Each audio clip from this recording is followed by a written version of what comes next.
White Noise 2, The Light.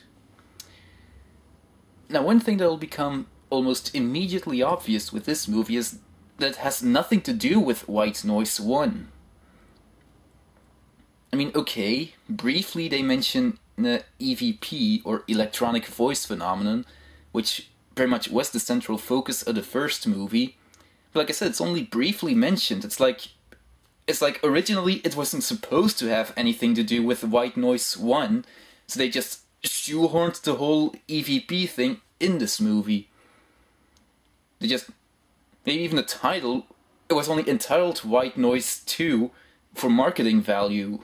Well, but even if you set that aside, and you kinda sorta have to, I would say this movie was a lot more interesting than its predecessor. I mean, okay, it's been a while since I saw White Noise, but I do remember, upon seeing it, I thought it was dull. So this movie, its sequel, well, yeah, it was more entertaining. What was it about? Well, there's this guy, portrayed by Nathan Fillion, who many of you would know as Malcolm Reynolds from Firefly. He had a near-death experience, and ever since, he's been able to predict when people are gonna die and save their lives. But of course, saving lives of people who are supposed to die has its consequences. And no, it's not this Final Destination thing where they're gonna die in some other horrible and or over-the-top way, no.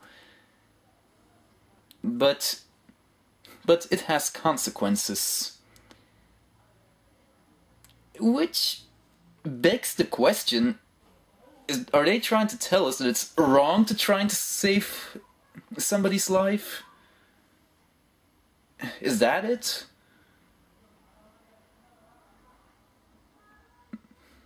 And there are a lot of references to the devil and such thing, like, oh, who would allow people to have the power to save people's lives? The devil, of course. God himself wouldn't do that. Yeah, and given what the God of the Bible is like, that wouldn't surprise me, but anyway, are they, like I said, are they basically saying that it's wrong to want to save someone's life? That doesn't make a whole lot of sense to me.